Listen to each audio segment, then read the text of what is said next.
एक जंगल में एक दुष्ट और लालची भेड़िया रहता था। एक दिन उसने एक हिरण का शिकार किया। शिकार के बाद पर वह अपने लालच पर नियंत्रण नहीं रख पाया और जल्दी-जल्दी उसे खाने लगा। इस जल्दबाजी में एक हड्डी उसके गले में अटक गई। हड्डी अटक जाने पर वह बहुत परेशान हो गया। अब उससे न कुछ खाते बन रहा था, न ही पीते। उसने बहुत कोशिश की कि किसी तरह हड्डी उसके गले निकल जाए, लेकिन सारी कोशिश बेकार गई। अंत में उसने किसी से सहायता लेने का विचार किया। वह सोचने लगा कि ऐसा कौन है जो उसके गले से हड्डी का टुकड़ा निकाल सकता है। कुछ देर सोचने पर उसे सारस का ध्यान आया। सारस की लंबी गर्दन और चोंच थी।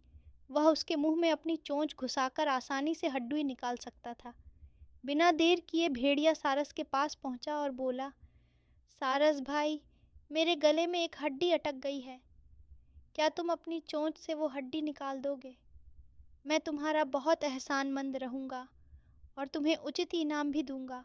सारस पहले तो भेड़िए के मुंह में अपनी चोंच डालने से डरा, लेकिन बाद में उसे भेड़िए पर दया आ गया और वह तैयार हो गया। भेड़िए मुंह खोलकर खड़ा हो गया और सारस ने उसमें अपनी चोंच डाल दी, लेकिन उसकी चोंच हड्डी तक नहीं पहुंच पाई।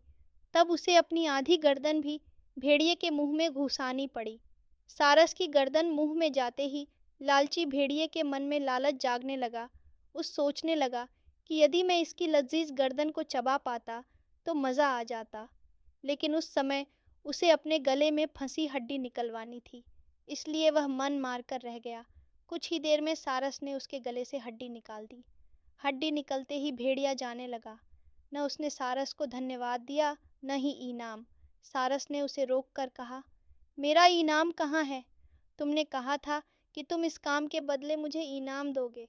भेड़िया बोला, एक भेड़िए के मुंह में अपनी गर्दन डालकर भी तुम सही सलामत हो, क्या यह तुम्हारा इनाम नहीं है? इतना कहकर भेड़िया चला गया और सारस मुंह 15 लटका कर खड़ा रह गया।